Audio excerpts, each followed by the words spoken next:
The Kenya Forest Service Law Enforcement Academy community, as you celebrate this important milestone in the careers of the graduates, the history of this academy, the sustainability of the forest sector and conservation movement, as well as our country's journey to the fulfillment of our collective determination to sustain the environment for the benefit of present and future generations.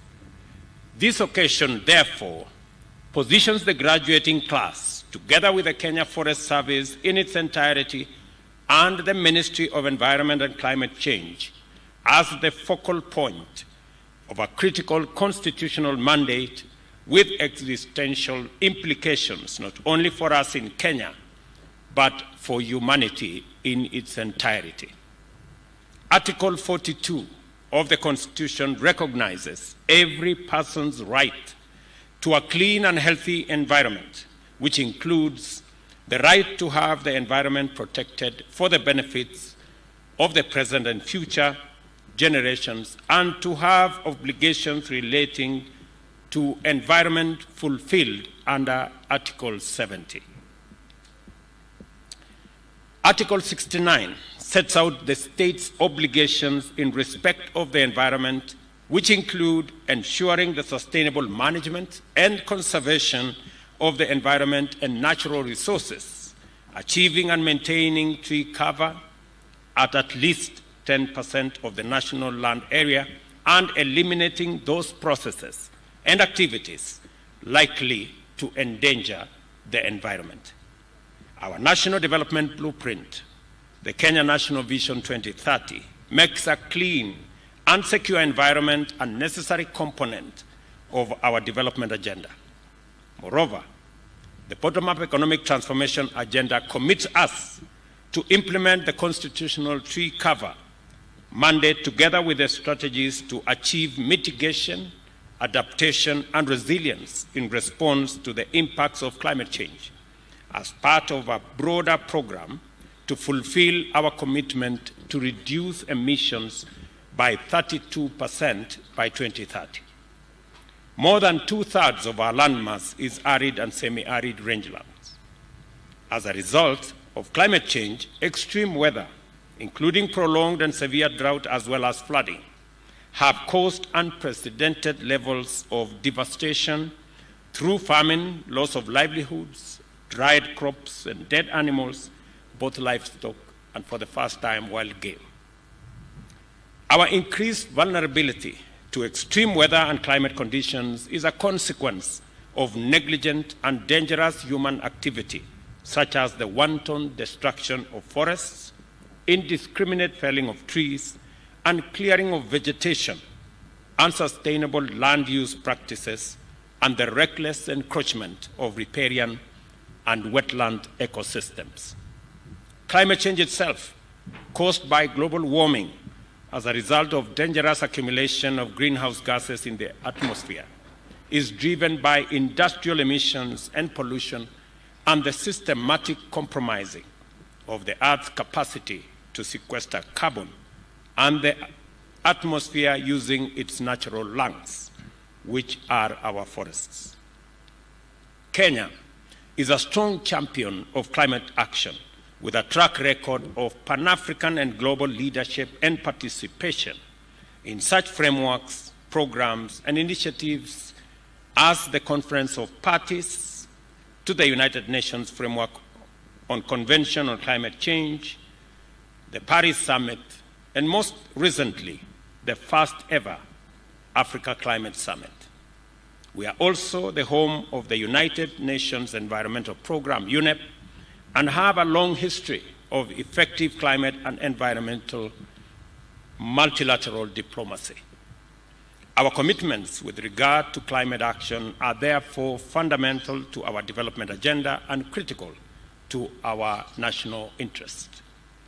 The protection of biodiversity is a constitutional obligation of the state that touches on fundamental rights of present and future generations of all our citizens.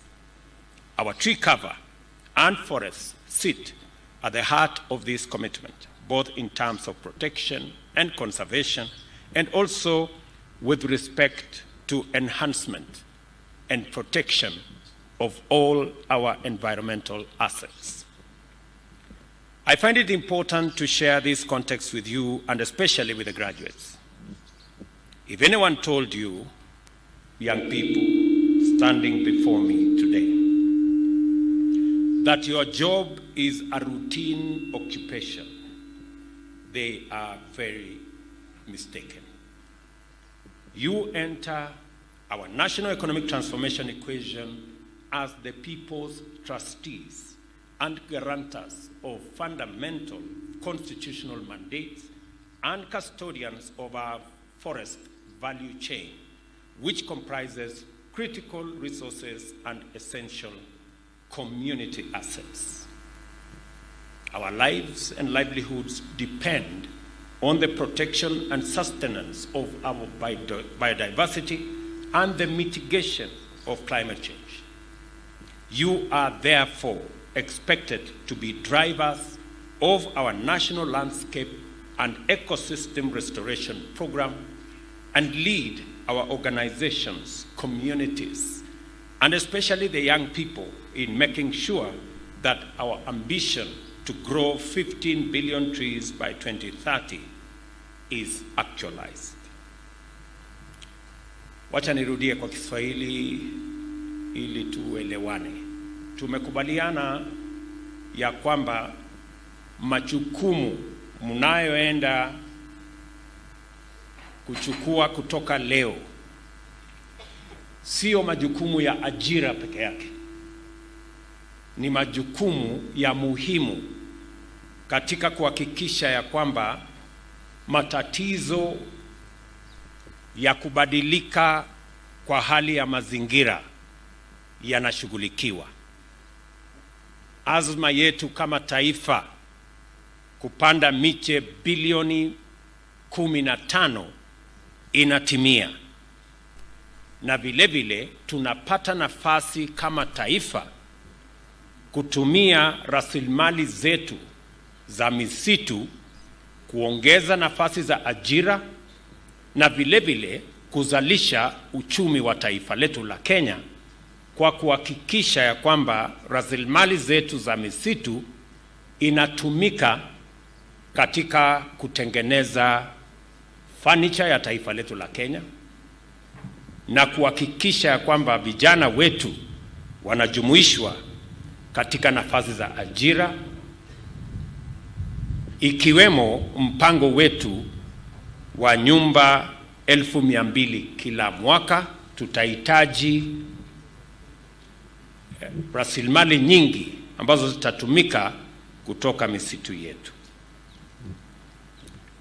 Mimi nataka niwaeleze ya kwamba kazi mnayochukua ni ya muhimu sana katika taifa letu la Kenya. And as the largest ever to graduate from this institution, you are aware of our firm commitment to develop adequate capacity to keep illegal logging, charcoal burning, and other forms of unlawful encroachment and interference with the integrity of our forests at bay. This commitment extends to training and equipping of personnel and investing in technology to improve operational capabilities in surveillance, data collection, and evidence-based forest management. I encourage you, therefore, to go forth as patriotic servants of the people of Kenya and to render your professional service with discipline, dedication, diligence, and unyielding integrity. Let me repeat, unyielding integrity. I remind you to use every opportunity to promote sustainable practices and urge you to always exercise your authority responsibly and accountably. And let me say this for the record,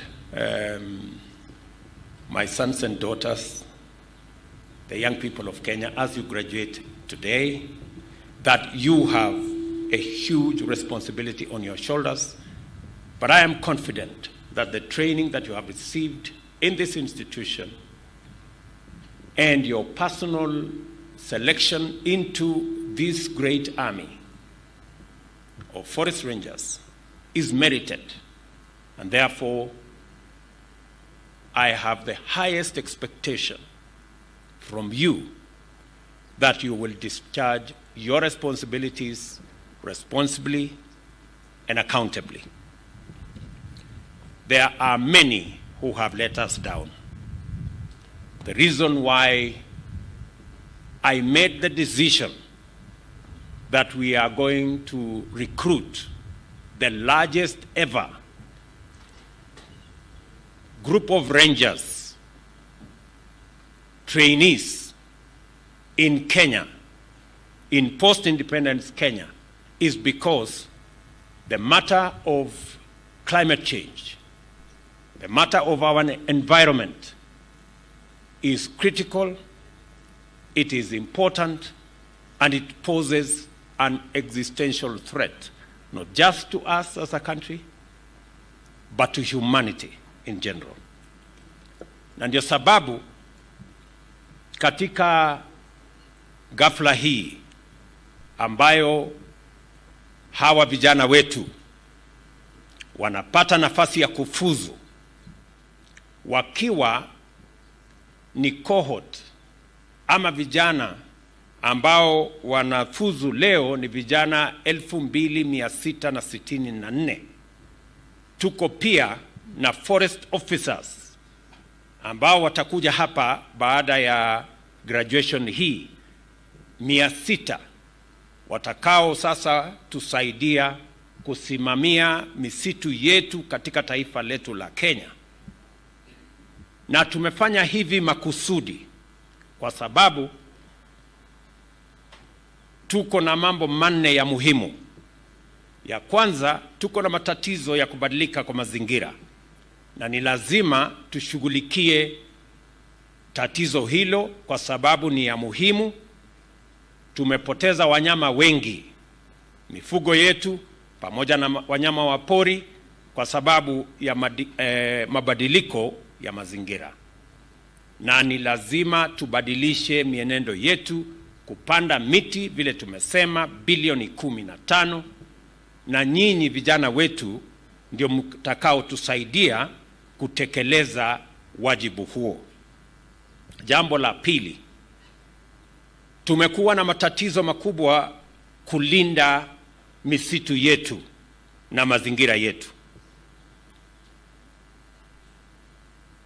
na imechangiwa kwa sehemu na officers wetu wachache. Kwa sababu ya uchache wa officers wetu ndio tumepata matatizo. Ndio tuliamua kama serikali that tutaongeza maradufu. We are going to double the double the officers that will assist the country manage our forest reserves. Kwa hivyo ni jambo la pili ya muhimu kwamba hawa officers wengi ambao tumewaajiri ni kwa sababu tunataka tuondoe changamoto ya kuharibika kwa misitu yetu. Na jambo la nne ni kwamba tunataka kutumia rasilimali zetu za misitu kuhakikisha ya kwamba tunapata nafasi ya ajira katika sekta yetu ya kutengeneza furniture. Katika budget yetu ya mwaka huu tumeweka ushuru kwa wale wanataka kutuletea furniture kutoka nchi zingine, na tuko na vijana wetu wengi wamesoma, wako na uwezo wa kututengenezea furniture katika taifa letu la Kenya.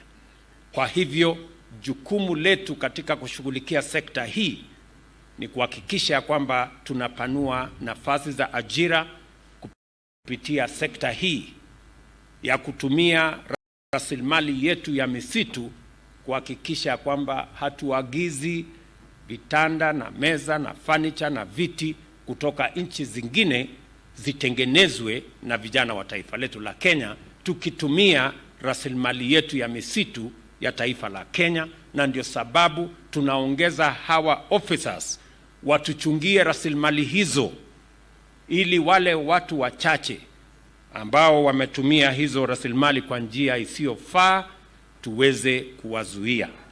Na jambo la tatu,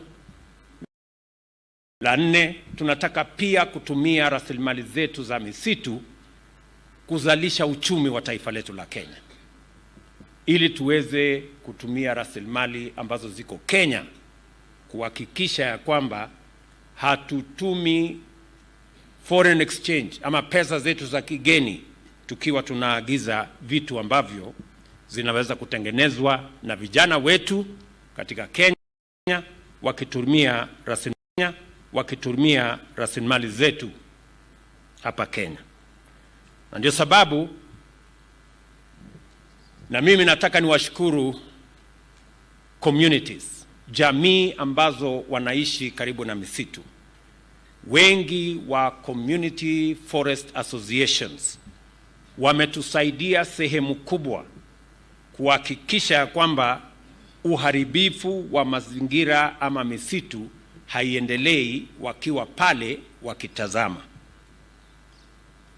Kupitia kwa ushirikiano na wizara ambayo inahusika na na KFS, kumepatikana wale wafanyikazi wa KFS waliozembea kazini, walio wafisadi na walioshughulika na kusaidia kuharibika kwa misitu ya taifa letu la Kenya. Na nimeamrisha bodi ya KFS, hawa wote waliopatikana aidha wakizembea ama wakijihusisha na ufisadi ama wakichangia kuharibika kwa misitu yetu, wote waondolewe kazini na wapelekwe kotini. Wamepatikana tayari forest managers and forest rangers 23.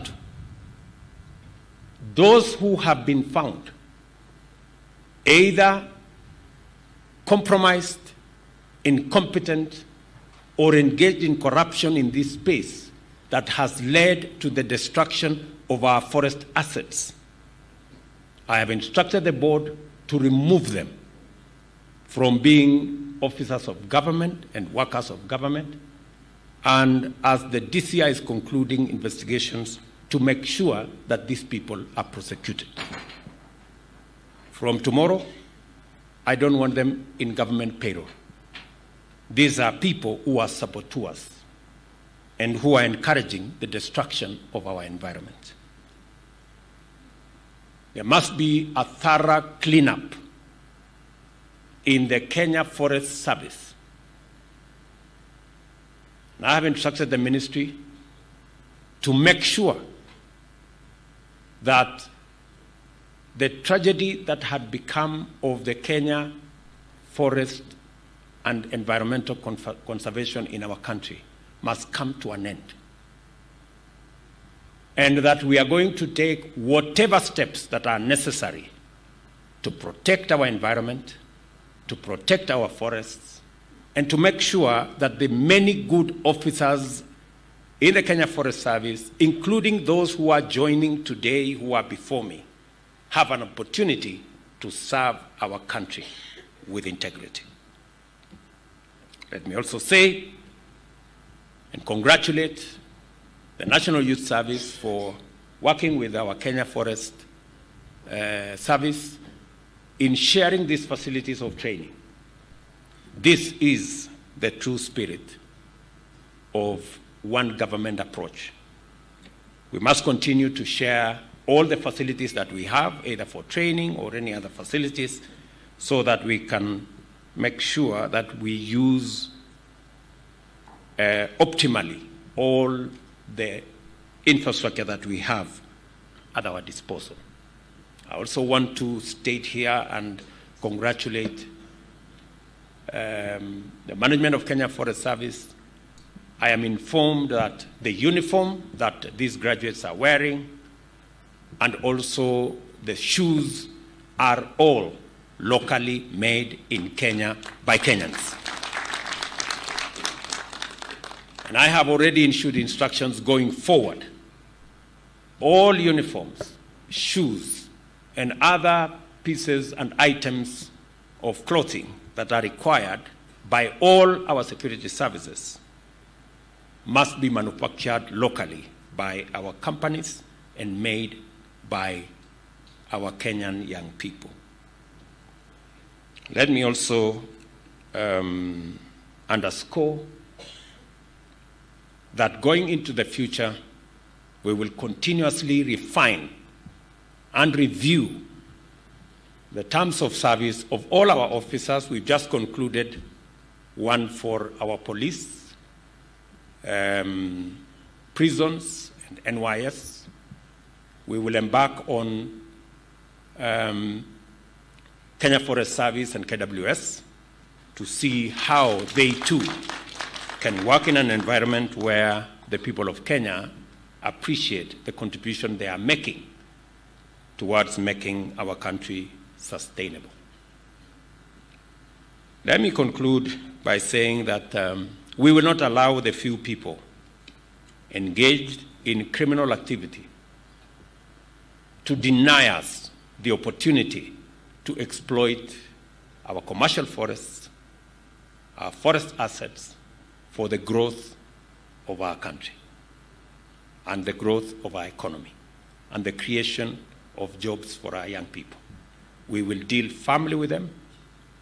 We will be decisive and give ourselves the opportunity to use our forest assets responsibly, sustainably, to grow our economy, grow our jobs as we grow our country. I commend you, young people here, for your successful undertaking in this useful and rigorous education and training program, and congratulate you on your graduation. On behalf of the people and government of Kenya, I wish you God's blessings and success as you serve your nation and as you help us save our planet from climate disaster. Thank you very much. Congratulations again. My very best wishes.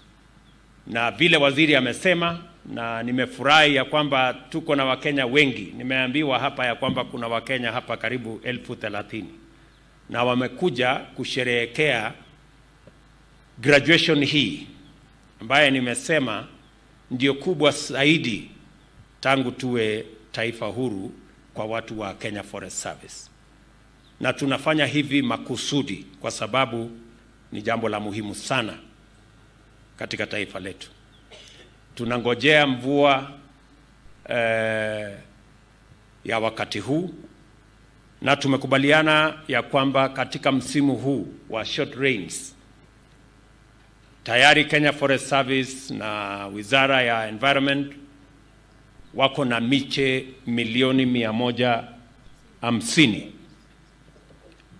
Na mimi nataka niwaulize Wakenya wote katika kila sehemu ya Kenya, haya miche ama ya seedlings milioni 150, kila mmoja wetu ashughulike, kila department, kila wizara, kila kitengo, na hata watu wa private sector tujumuike pamoja, kwa sababu yale tunayofanya ni mazingira ya taifa letu na inatuhusu sisi zote. Asanteni sana, na mkienda nyumbani msalimie wazazi wenu, na kwa wazazi mliokuja hapa asanteni sana kwa kuheshimu hawa vijana na kwa kuja katika sherehe hii ya kufuzu kwao, kwa sababu pia nanyi mnatambua